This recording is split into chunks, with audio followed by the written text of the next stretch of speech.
La información es absolutamente falsa. Esperanza Aguirre no sabía ni dónde estudiaba. Lo que están diciendo es que en ese centro, supuestamente, profesores tan prestigiosos como exministros de la OCDE, catedráticos que están en Baker McKenzie, letrados de Cortes, supuestamente se vieron presionados para aprobar a un total desconocido. Pero ¿cómo voy a dar yo instrucciones? Pero si Pablo Casado era un chavalito, vamos, un chico de 20 años o de un poco más. Como profesor, doy fe de que uno de los peores momentos del año es cuando toca poner las notas. ¿Qué nota se merece realmente un estudiante? ¿Mide el examen lo que realmente sabe? Conviene que el examen no sea el único elemento de evaluación. También está la asistencia a clase. Es una señal de que la participación del alumno, pues bueno, puede indicar que algo ha aprendido. Los exámenes, es verdad, son un viejo mecanismo, quizá gastado, que sirve para que los estudiantes hagan el último esfuerzo leyéndose los libros y los apuntes, y también para que al tiempo que se garantiza el aprendizaje, los profesores podamos garantizar que han aprendido.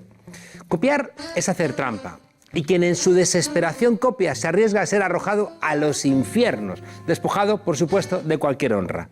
Hacer trampa en los exámenes es querer tener ventaja sobre los demás y engañar a toda la sociedad. Es el momento del rigor, de la rendición de cuentas, de hacer valer el esfuerzo.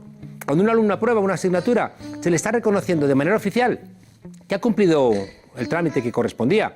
Y por eso, un título es un reconocimiento que faculta para hacer cosas que no pueden hacer los que no se han licenciado o graduado. Cuando tienes un título, te colocas de manera más fácil y en mejores puestos de trabajo que los que no han podido estudiar o no han logrado superar todas las pruebas. Pablo Casado obtuvo un máster porque se lo convalidaron con la carrera. La carrera de Derecho vemos que se la convalidaron con el bachiller. Y el bachiller lo aprobó cuando aprobó la ESO. Vamos, que la ESO se la convalidaron también con la escuela primaria y la infantil seguro con la partida de nacimiento. De nacimiento privilegiado, claro, un nacimiento como cargo del PP. Como Cifuentes, Granados, González, Rato, Gallardón, Esperanza Aguirre. Así son estos liberales, haciendo trampas con lo público para tener siempre ventaja. Esa gente del PP que falsifica todo lo que toca, siempre se creen mejores que nosotros. Tienen que exhibir más títulos, igual que los aristócratas exhiben sus apellidos compuestos. Tienen que trazar una línea para dejar claro que no son como nosotros, como la chusma. Esa que se deja los cuernos pagando las carreras de sus hijos y que vive la angustia del esfuerzo de sus padres. Que se desespera cuando repite una asignatura porque no sabe si va a encontrar los 300 euros de la segunda matrícula. Que estudia por las noches porque trabaja por el día para poderse pagar los estudios. Que corre porque hay pocos libros en la biblioteca y quiere ver si tiene suerte de sacar el último. Que llora cuando ha tenido un mal día en el examen y que llora cuando le regala la orla con su foto a sus padres o a sus abuelos. Pablo Casado, como le ocurre a todos los dirigentes del PP desde al menos Aznar, les enseñaron a ser chulos con impunidad. Y nos han mentido con tanto desparpajo porque una parte importante de los españoles les han votado para eso, para que se rían de nosotros. Y resulta que ahora el problema en España es que una pareja joven se han hipotecado de por vida comprándose una casa, como han hecho Pablo Iglesias y Irene Montero. No sigáis riéndonos de nosotros. Bienvenidos a la frontera, desobedientes.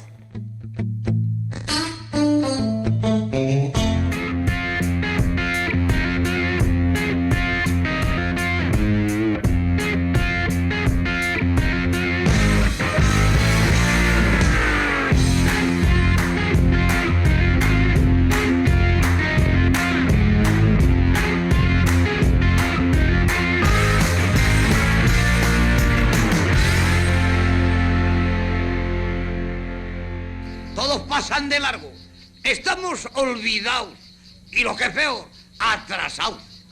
Lo que hay que hacer es cambiarlo todo, ponerse al día y hacer aquí la costa de Valdemorillo. Ay, corría el año 68 y el franquismo, a través de películas con Paco Martínez Soria o en Madrid con Gracita Morales, se encargaba de denostar la cultura tradicional del medio rural. Era un espacio que siempre se presentaba anclado en el pasado, simpático, afable, pero irrelevante. Solo servían como mano de obra barata en la España del desarrollo. Los tractores habían entrado en el campo como un elefante en cacharrería. Y la única salida para millones de campesinos, ¿qué era? Pues coger la maleta y marcharse a buscar fortuna. Más de 4,5 millones de españoles emigraron por aquellos años del campo a la ciudad en España.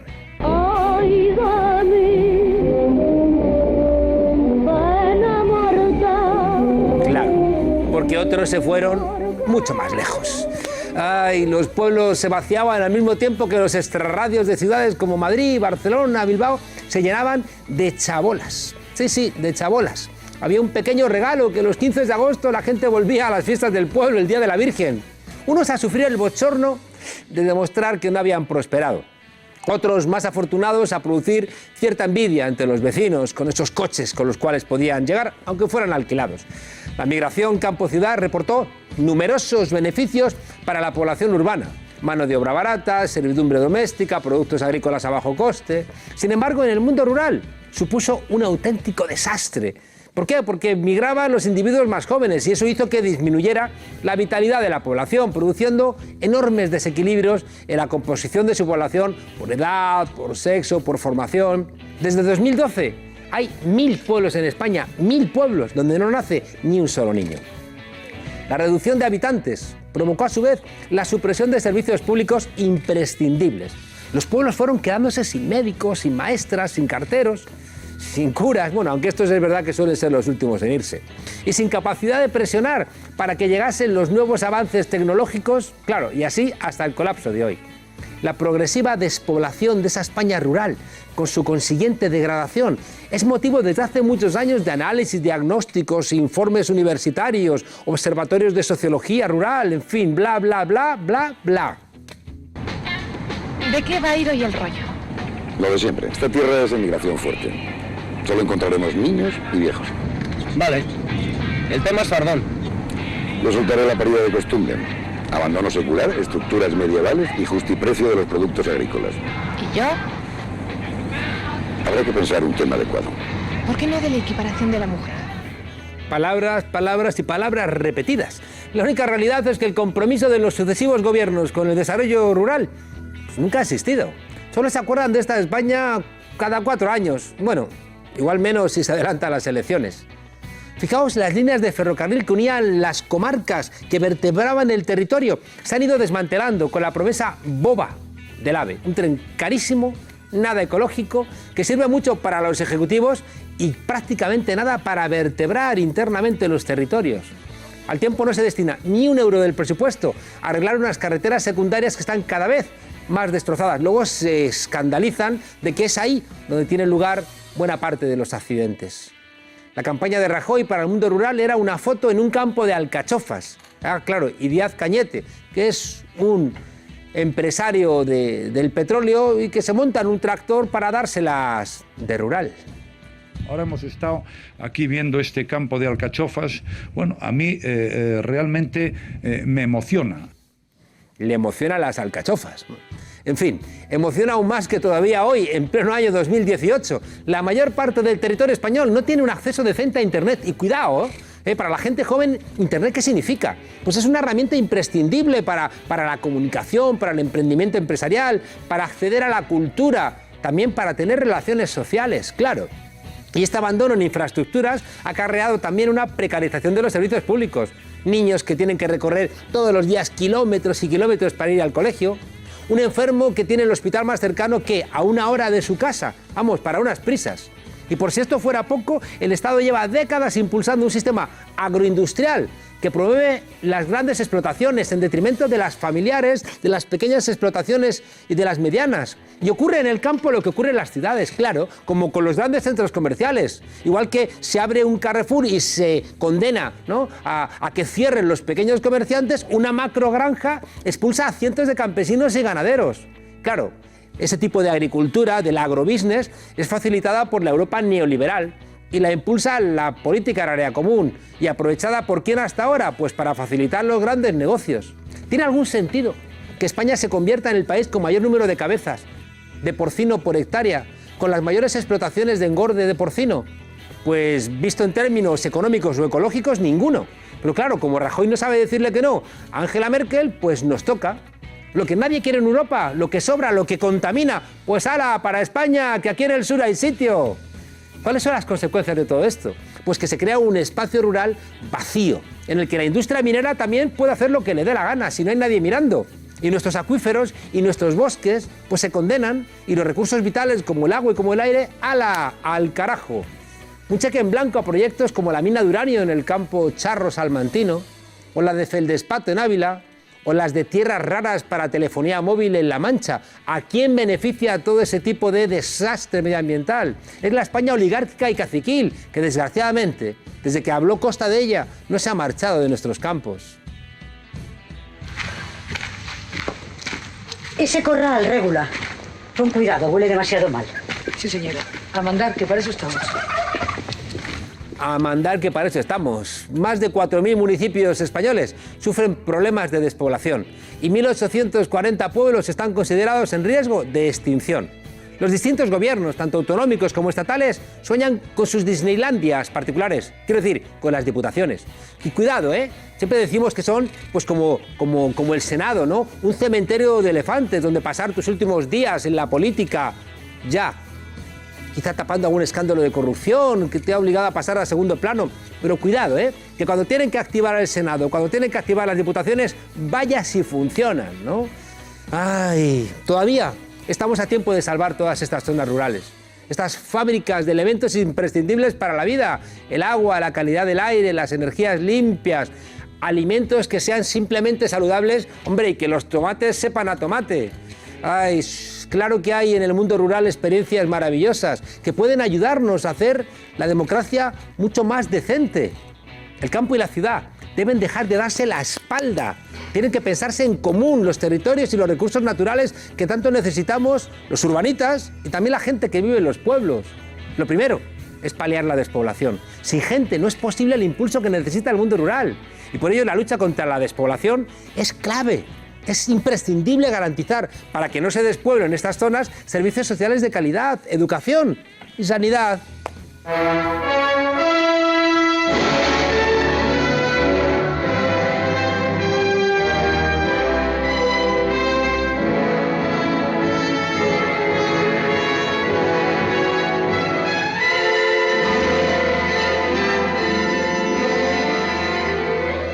No vamos a repetir estas barbaridades.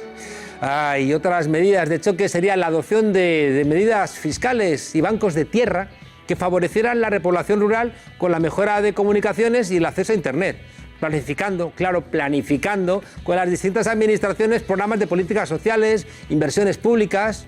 Si es que el campo es un parque temático de sí mismo. En fin, también habría que cambiar inmediatamente la política de producción agrícola, fomentando un nuevo modelo pues, más sostenible, que prime y apoye las pequeñas explotaciones, no las macrogranjas. Conviene recordar que en Europa hay ejemplos de que la política agraria común, la PAC, ha servido para repoblar. Es un dinero público que podría usarse para potenciar otra política agrícola más sostenible y justa. ¿Quién está desde España reclamando una PAC diferente? Claro, como esto se complica con los regalos a las élites globales, pues tenemos más problemas. Ahí está el TTIP o el CETA, que son regalos de nuestra soberanía y que impulsan un modelo agroindustrial más destructivo con el medio ambiente, que se carga el empleo, que se carga las políticas sociales en el campo. Es esencial que se den cuenta de que estos acuerdos que se negocian aquí en la capital, con Europa o con las grandes empresas multinacionales, destruyen el medio rural, aunque se decida en sitios muy lejanos. Calabaza, se acaba un nuevo día y como todas las tardes quiero despedirme de ti. Quiero despedirme y darte las gracias una vez más por seguir aquí con nosotros. Tú que podías estar en la mesa de los ricos y de los poderosos, has elegido el humilde bancal de un pueblo viejo para dar ejemplo al mundo. Ay, porque la democracia ya no está en los bancales, está en Bruselas, dicen.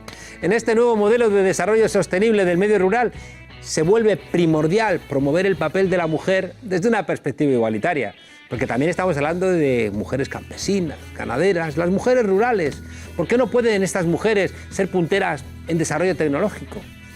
La noción vigilancia ciudadana del territorio es un factor clave ante los excesos empresariales y la corrupción. Y fijaos, no estamos hablando del pequeño empresario, del pequeño campesino, que eso no es el problema, que el problema son estos agrobusiness de capitales que pueden invertir en el campo como podrían invertir en cualquier otro aspecto, les da lo mismo el resultado, solo quieren el dinerillo.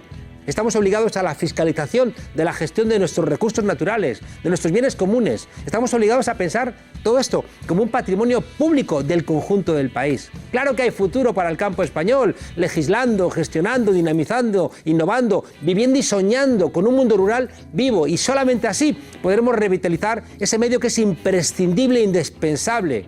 España ha sido puntera en energías renovables, España es puntera en turismo, y el entorno rural no es acaso ese espacio central, esa fuente de vida, de riqueza y de oportunidades para todas las personas que lo habitan, para las personas que desean habitarlo. El mundo rural ya no se parece ni a Paco Martín de Soria, ni se parece tampoco a Gracita Morales. Este mundo rural nos puede, aunque parezca mentira, ayudar a que nuestra democracia con respiración asistida, vuelva a respirar aire puro.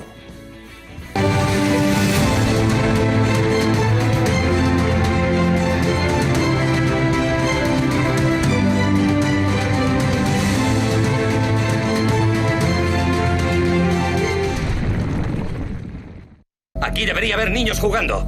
Debería haber familias comiendo al aire libre y deberían montar un zoológico. La idea fue mía, en ciudades muy importantes del extranjero. ¿En cuál? En concreto en Tokio. Luego lo vi en algunas películas. Y en cambio tienen esos ridículos cochecitos eléctricos. Mátenme, pero la idea fue mía. Para los ancianos ricos que no tienen nada mejor que hacer.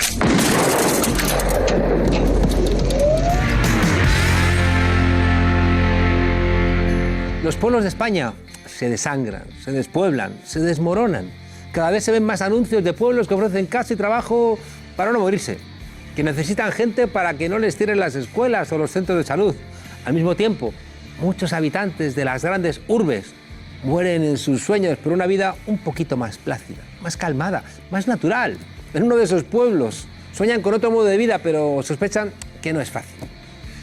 Y en ese desencuentro la línea del horizonte parece estar mintiéndonos en un lado y en otro. Hoy aquí en La Frontera hablamos de la vida de los pueblos y para ello contamos con Marta Chordà, especialista en el mundo rural y una mujer que conoce bien, ¿no?, lo que es el campo y la ciudad, y también Fernando Fernández, experto en política agraria común y en temas rurales.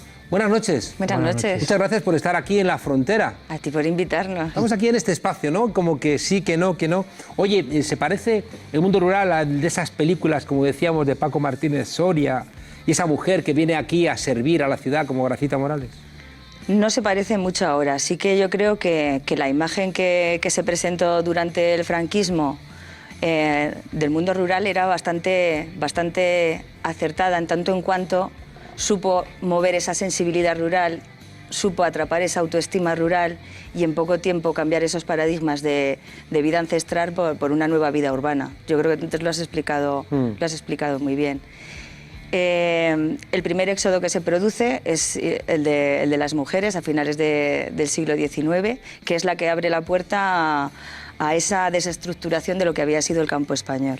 Con lo cual, claro, es verdad que el papel de la mujer en todo este éxodo hace que vaya más rápido toda la descoordinación y vaya más rápido el desmantelamiento de lo rural. Claro. Marta, tú desciendes de la comarca de Molina de Aragón, que es una de las zonas más despobladas, ¿no?, de Europa, y bien conoces de primera mano, ¿no?, este mundo rural. ¿Cómo es hoy? Pues hoy es un territorio que, en la UBI, que decimos nosotros cuando hablamos de temas de despoblación, a pesar de todas las ayudas europeas, a pesar de los fondos que han llegado de distintas partes de distintas administraciones, la verdad es que desde el año 91, que es cuando empieza a haber dinero para desarrollo rural proveniente de Europa en los planes LEADER, se ha perdido más del 23% de la población en mi comarca. Eso quiere decir que hay algo que falla, hay algo que desestructura el sistema y que hace que, aunque llegaran millones y los tiraran en bambis, en helicópteros, no hay algo que frena ese desarrollo rural. Es una zona pues, que tiene carencia de servicios, que le cuesta mucho mantener cosas mínimas como una atención médica de calidad. Y bueno, y yo creo que mientras vivan las cabeceras de comarca, un poco habrá esperanza para estas zonas, pero vamos, el equilibrio es muy precario. Claro, Fernando, parece que lo rural es eso que está a los lados de las carreteras, ¿no? Camino de ciudad a ciudad, y es lo que hay entre medias, ¿no?, como los anuncios en las películas. ¿Es atractivo el mundo rural para una gente joven? Pues yo creo que sí, que es atractivo en la medida en que lo rural empieza a conectar con determinados valores como lo ambiental, como un estilo de vida mucho más conectado a la tierra, con un valor de cercanía que en este momento determinada gente joven sí que busca y espera. Y en ese sentido, esa idea hace atractivo el mundo rural y también la posibilidad de generarte tu propio espacio de trabajo, de empleo, en la medida que tienes posibilidades, recursos, eres creativo y se te ocurren ideas con las que puedes ganarte la vida. Yo creo que ahí está habiendo un nicho importante para que la gente se instale. A veces, Fernando, tengo la sensación de que la gente dice, no, me voy a ir a África, me voy a ir a América Latina, y a lo mejor lo tienes más cerca, ¿no? Claro, la idea, yo creo que hay una cuestión importante en esto de cómo hemos construido el imaginario rural, ¿no?, en la sociedad española. Hemos construido un imaginario en el que o bien lo denostamos y lo calificamos como atrasado y como algo absolutamente a olvidar, o bien lo idealizamos y construimos de lo rural un espacio bucólico. Y la realidad no lo es que, o sea, la vida en el campo también es dura, ¿no? Claro, y la realidad es que ni una cosa ni la otra. Claro. Es decir, al final la vida en los pueblos es igual que la vida en cualquier otra parte, solo que tiene muchos problemas en este momento derivados de una falta de políticas activas destinadas a favorecerlo, ¿no? Pero yo creo que es importante que la gente que se arriesga a ir al mundo rural con la intención de hacer cosas, de poner en marcha proyectos, tenga esa imagen suficientemente centrada de lo que es el mundo rural, ¿no? Porque si no, ahí sí que se vienen las tortas y hay mucha gente que va y se va pensando en ciertas historias y luego tiene que regresar porque ve que no es lo que había imaginado, ¿no? Claro, en ese sentido yo creo que en un mundo que se está tecnologizando tan deprisa, tampoco debería ser tan complicado, ¿no? Que el acceso, ¿no?, a esa apertura vital que produce las nuevas tecnologías esté accesible, ¿no?, en el mundo rural. Naturalmente, nosotros no preconizamos una vuelta al mundo rural preindustrial tal y como lo vivieron, yo que sé, mis abuelos o mis padres que salieron del pueblo. Obviamente vivimos en el siglo XXI y estamos inmersos en esta cultura global. Entonces yo creo que ahora las oportunidades serían mucho mayores si se favoreciera un poco más el que la gente se pudiera instalar. En España hay 8.120 municipios, si mal no recuerdo. 125. ¿no? 8.125, ¿no? Son muchos, ¿no? Y muchos de ellos con muy poca, ¿no?, población. ¿Cómo se puede solventar eso? Es decir, porque también es verdad que una de las intuiciones, yo siempre la tuve, ¿no?, vale, te vas al pueblo, pero es como que te condenas a una cierta soledad. Claro. ¿no? En el mundo rural ha funcionado siempre los vínculos territoriales, es decir, la gente que vive en un determinado municipio se siente conectado a municipios cercanos y eso construye una cierta comarca que, aunque no hayan estado reconocidas política o administrativamente en la historia de nuestro país, sin embargo, la gente del mundo rural sí que sabe que vive en la montaña palentina o en Tierra de Campos, o en Tierra de Pinares o en cualquier otra de las comarcas que hay en España, ¿no? Yo creo que esa es una de las claves que nosotros defendemos y Marta seguro que está de acuerdo conmigo en ese sentido. Es decir, el futuro de la ordenación y de la supervivencia del mundo rural pasa porque esos pequeños municipios estén conectados en estructuras comarcales y que las estructuras comarcales tengan suficiente dinamismo social y económico como para impulsar proyectos de futuro. Desde luego, si pensamos en cada uno de los 8.125 municipios de forma independiente y como que cada uno de ellos tiene que construir su futuro, es realmente muy difícil. Reinventar las comarcas, que es de alguna manera, casi si me apuras, es como cuando antes de hacer el camino esperas a ver por dónde la gente pasa y por donde la gente pasa haces el camino. Las comarcas se parecen de alguna manera a una forma más natural, ¿no?, de socializarnos. Eso choca seguramente con las diputaciones, choca seguramente con las provincias, choca con intereses creados, ¿no? Totalmente, totalmente. Nosotros yo creo que los dos nos declaramos comarcalistas en el sentido, pues lo que ha dicho Fernando, hay que huir de la política de campanario, de sálvese cada uno y pensar un poco en estrategias globales de territorio. Decía un amigo mío, a tenor de un artículo que había sacado Pedro Sánchez hablando de que la despoblación es una enfermedad, no, es un síntoma. Es la fiebre de una enfermedad. Y la fiebre es una falta de una ordenación territorial acorde con lo que son las necesidades del territorio. Venimos arrastrando del siglo XIX las diputaciones, que además aunque sean ahora las únicas que dan soporte a los ayuntamientos, jolín, es que las diputaciones no tendrían que existir si nosotros trabajáramos o si los políticos trabajaran por dotar autonomía a los ayuntamientos y tratarlos de verdad como si fueran mayores de edad y no tuvieran que estar siempre pendientes de las ayudas graciables de las diputaciones y de las... Claro, que hay dos ámbitos que suelen ser los ámbitos menos democráticos, que son las provincias, que nadie elige, y las diputaciones, que se convierten, curiosamente, en los sitios oscuros con más poder. Justo. Sí, y además de intrincadas relaciones. Daos cuenta que muchas veces cuando hablamos del poder o de las puertas giratorias, no nos damos cuenta que para que un político de primer nivel llegue a ser presidente del gobierno, ha tenido que pasar antes por la FEMP, por las diputaciones, por los ayuntamientos locales. Es decir, el sistema bipartidista está solidificado, está instalado en una especie como de modelo piramidal en el que hay todo un cursus honorum detrás de lo que... Tengo la sensación de que ocurre como los presidentes que están a punto de irse, que solamente les interesa la política internacional, ¿no? Como las grandes, ¿no? Realidades macro, como que lo pequeñito es ahí como vulgar. Os pregunto a los dos, parece que hay consenso en que el problema es que hay que repoblar estas zonas. ¿Qué se puede hacer? Fernando. Yo creo que el discurso de la despoblación es un discurso que hay que reivindicar porque evidentemente que es un tema fundamental, pero también nosotros empezamos a hablar de que además de despoblación hay que hablar de repoblación. Claro. ¿no? Hay que hablar de arraigo, hay que hablar de construir territorios de acogida, territorios acogedores. Eso también implica cómo construimos una comunidad rural que tenga capacidad para acoger a la gente nueva que viene, que además tiene ideas diferentes, que tiene proyectos diferentes, que a veces incluso chocará culturalmente con la propia gente que vive en el pueblo. Entonces yo creo que ese paso de hablar de despoblación a hablar de repoblación es muy importante. Yo creo que cada vez más lo estamos dando todos los colectivos y organizaciones que trabajamos en el mundo rural, y el arraigo es el reto, ¿no? Hay experiencias concretas de muchos municipios, muchas comarcas que han puesto en marcha ya elementos a tener en cuenta, ¿no? Y van desde bancos de tierra hasta, desde luego, vivienda... ¿Cómo funciona un banco de tierra? Pues hay diferentes modelos. Mira, nos sorprendería en este momento, para que nos hagamos una idea, en España hay 68 bancos de tierra funcionando, 68. Hay algunos de ámbito autonómico, como el de Galicia o el de Asturias, y otros de ámbito municipal y otros comarcales. Entonces hay de todo tipo de experiencias. El último que se ha puesto en marcha es en Valencia, en torno a la huerta. Funciona, es decir, en España las entidades públicas tienen tierra, son poseedoras de tierra.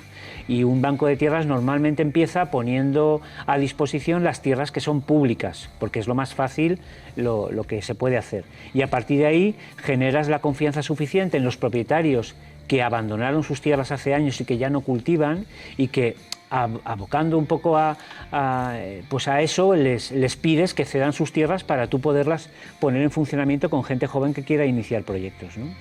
Entonces ese es el mecanismo, es un mecanismo muy simple, pero que sí que exige generar confianza, generar rigor, hacer de mediación, hacer de dinamización territorial, y ahí está la clave para que un banco de tierras tenga éxito o no tenga éxito.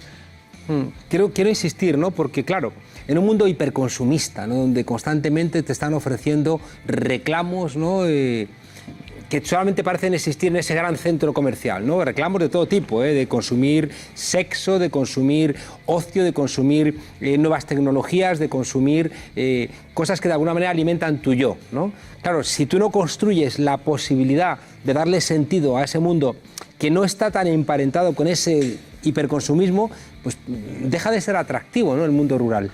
No sé cómo lo veis. ¿Tú no lo ves, Marta? Y es que el mundo rural es tan heterogéneo, que ligarlo solo al tema productivo me... No decía productivo, decía también de consumo, no tanto de producir, sino una persona joven que de repente se imagina su fin de semana, ¿no? Con lo que le ofrece la ciudad, lo que le ofrece el anonimato, lo que le ofrece esta posibilidad de multiplicar tu yo de una manera egoísta al margen de cualquier otro tipo de reclamación, ¿no? En cambio, en el mundo rural tengo la sensación de que tienes que ser más responsable, ¿no? De que tienes que tener una madurez, ¿no? Que te la puedes ahorrar a lo mejor en la gran ciudad porque, bueno, el anonimato, el automatismo, ¿no? De la gran ciudad como que te permite ahorrarte esas responsabilidades. Yo creo que los tiempos, por ejemplo, en cuanto a lo que has dicho tú, el consumo y todo eso, son diferentes en el medio rural. Uno es más consciente de lo que compra, quién se lo compra, dónde lo produce. Claro. En ese sentido es mucho mejor. En tanto a lo que sería el mundo rural como el propio objeto de consumo, que eso también lo tenemos.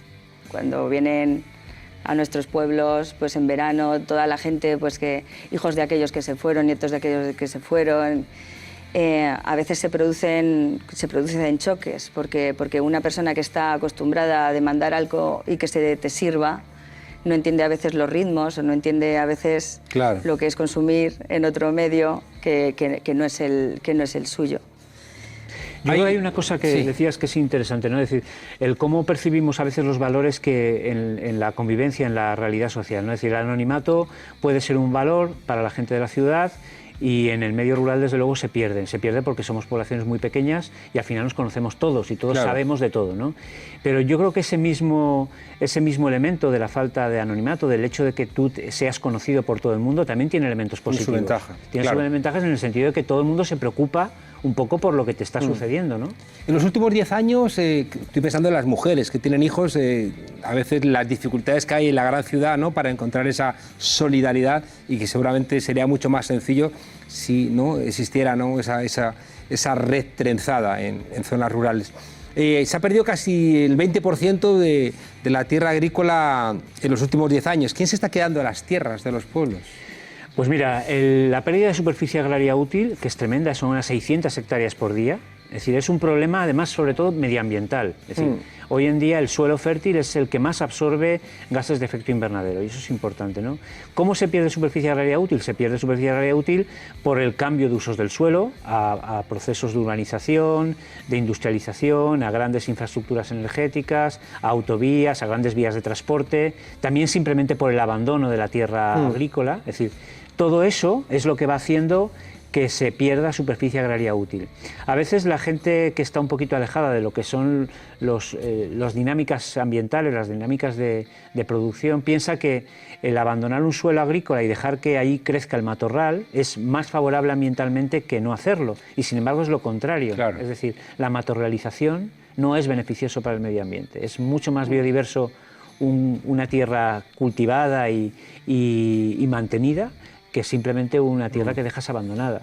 Claro. Es interesante lo que dice Fernando, y cómo hay que recalcar que el ser humano en el medio físico es un modelador del paisaje. No hay paisaje sin paisanaje. Muchas veces se quiere crear un mundo rural artificial basado en el uso y disfrute de la persona que va al campo y se alegra de estar sin cobertura y piensa que hay zonas vírgenes que nunca fueron tocadas por la mano de hombres y mujeres, y se equivoca. Realmente lo que se sabe es que las zonas que medioambientalmente son ricas y tal, son los que se han mantenido un uso continuado por parte del paisano. Nos hemos comido el tiempo. Quería haberos preguntado también por Europa, ¿no?, que es tan relevante en el mundo rural, pero no quiero dejar de preguntaros, ¿el campo es conservador?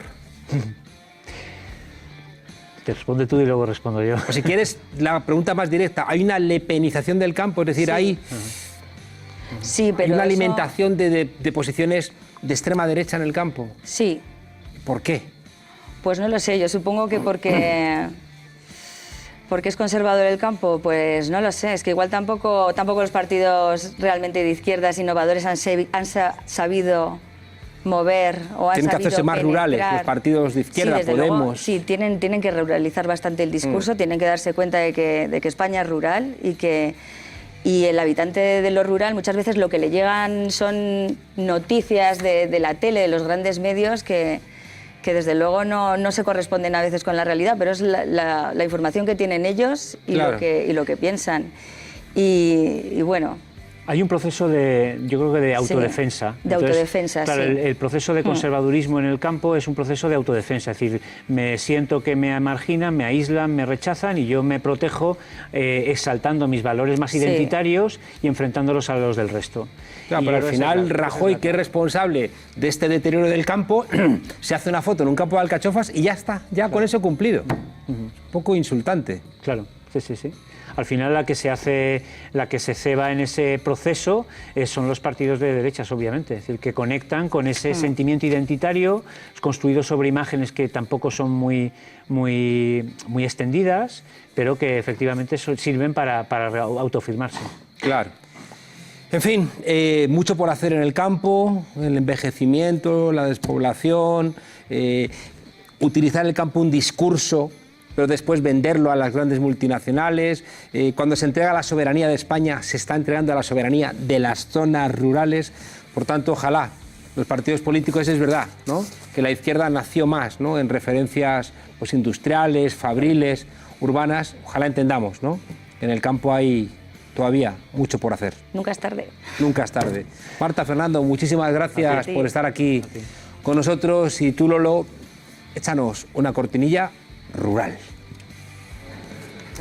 Sí, porque son los mismos capítulos y los mismos personajes. ¿No lo explica bien?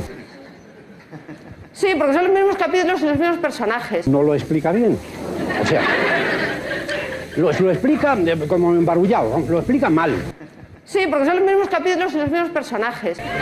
Lo explica muy mal. Porque lo embarulla, lo dice así, que es lo que pasa aquí, que no. Ahora, lo voy a explicar yo y se van a enterar todos.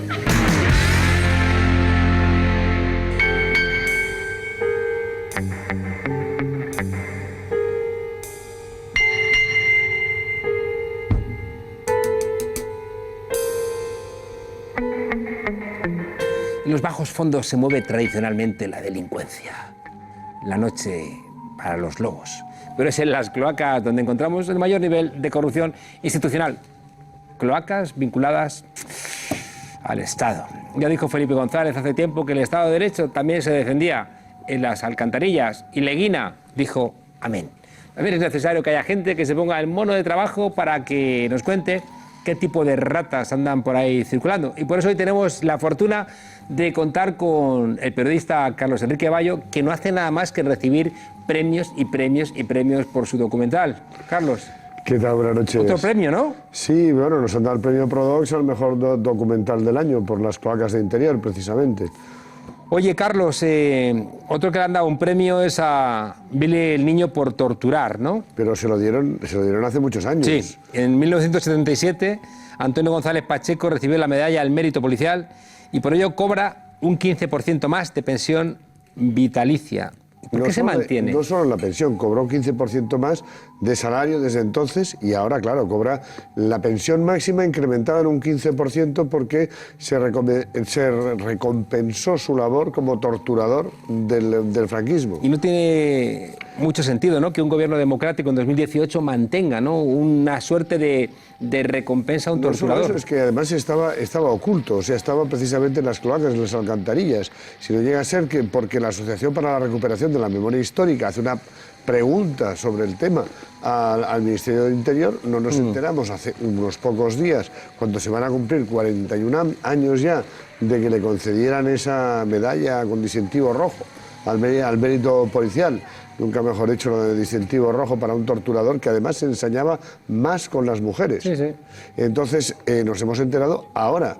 Pero claro, nos hemos enterado también un año después de que se le diera otra condecoración a el que condecoró al torturador, Martín Villa. Claro. Porque Rodolfo Martín Villa fue el que en el año 76 le entregó esa condecoración a Billy el Niño. Exactamente 2 días antes de que se celebraran las primeras elecciones democráticas en España.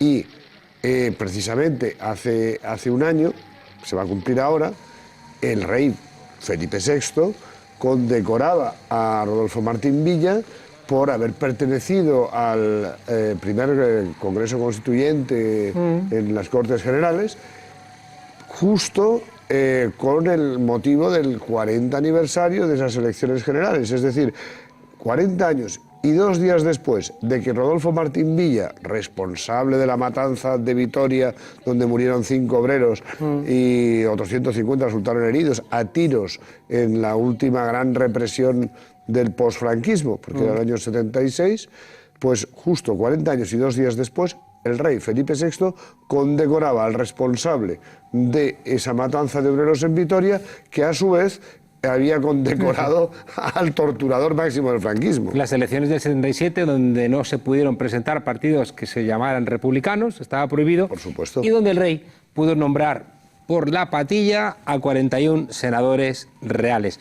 Carlos, desde la ONU se ha dicho que qué demonios está haciendo España, ¿no? Condecorando a torturadores y no juzgando los crímenes franquistas. Bueno, desde el relator para Derechos Humanos de la ONU, bueno, varias comisiones de la ONU han exigido reiteradamente a España, además, que haga, digamos, un juicio sobre lo que pasó en aquella época.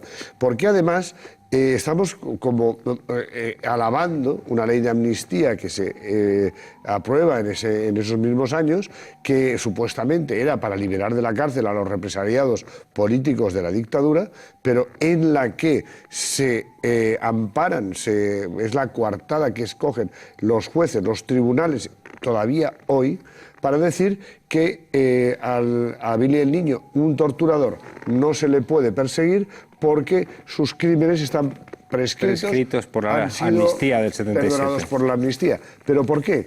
Porque no acepten que sean crímenes de lesa humanidad. Claro. Entonces, la última de las grandes argumentaciones jurídicas de la Audiencia Nacional fue decir que no eran crímenes de lesa humanidad porque las torturas del franquismo y la persecución sistemática de todos los luchadores por la democracia no estaba persiguiendo en general a todo un sector de la población.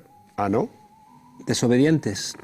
Igual que exigimos saber dónde están los violadores para que sus víctimas no se encuentren con ellos, sería bueno saber dónde están los torturadores para que sus víctimas no se encuentren con ellos. Y quizá ayudaría a saber dónde compra el pan Billy el Niño, para que las víctimas, mujeres de las que abusó, no tengan el bochorno que cruzarse con un personaje de esta calaña, ¿no? Exactamente. Y sobre todo, que los grandes partidos a los que se ha sumado ahora Ciudadanos, a PP y PSOE, dejen de votar en contra, incluso de desclasificar los documentos del franquismo que nos harían luz sobre ello. Menos mal que en los presupuestos para memoria histórica hay un pastizal, ¿no? Bueno, pero no solo eso, es que además se están negando incluso a revisar esa ley de amnistía una ley de amnistía. Les ha dicho la ONU, les ha exigido el grupo de países europeos contra la corrupción y la arbitrariedad, el grupo Greco, les ha exigido que modifiquen esa legislación y una y otra vez muestran absoluto desdén por la comunidad internacional, porque al parecer los franquistas, los dictadores, digamos, los servidores de la dictadura tienen mucho más respeto para los tres grandes partidos en España que las víctimas de las torturas y de los crímenes. ¿Y eso significa, Carlos, que no va a haber una partida para la memoria de los represaliados este año? Pues que yo sepa, no. Hace unos días hubo una concentración frente al Congreso para pedir que se cumplan de una vez por todas los acuerdos firmados a nivel internacional y que se reconozca en igual medida a las víctimas del franquismo y a las víctimas del terrorismo. Hay víctimas de primera y víctimas de segunda en este país que se acostó franquista y se levantó demócrata. No son de segunda, son de última. De última. Como digo yo, es que se niegan incluso a que se revele quiénes fueron los que dispararon y mataron y asesinaron a la gente. Pero es que así votan a día de hoy, hace pocos días, por ejemplo, con un asesinato de una persona en San Fermines de 1978, pues PP, PSOE y Ciudadanos votaron en contra de que se hiciera luz sobre quién fue el policía que asesinó a una persona. O sea, estamos hablando de víctimas de asesinatos, pero solamente de unos asesinatos. Claro. Claro. No de los otros. Los otros tienen que permanecer impunes. Y claro, con 140.000 desaparecidos, cadáveres en las cunetas en España, pues es que no estamos hablando de solamente de unos cuantos docenas, decenas o cientos de muertos. Estamos hablando de decenas de miles. Ay, y la impunidad, Carlos, porque después los Pablos Casado y todos estos beben de esta impunidad.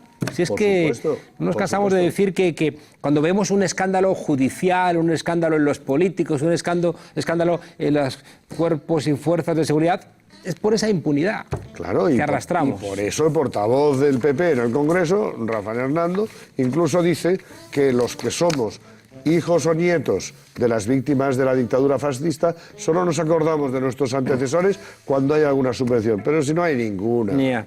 En fin, Carlos, muchísimas gracias. Y a vosotros, desobedientes, no sé si nos da tiempo a haceros una recomendación cultural. Pues la queremos hacer mañana, porque he ido al teatro y he visto los mariachis y me ha emocionado. Y quiero mañana hablaros de esa obra. Así que, Lolo, fuego pacífico cruzado y desobedientes. Hasta mañana.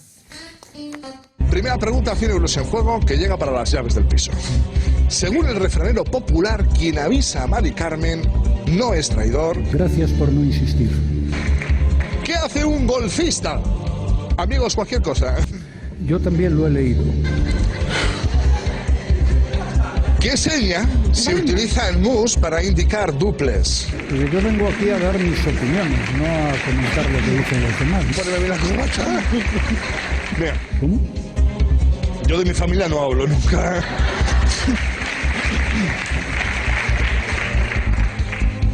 ¿Qué es el punto G?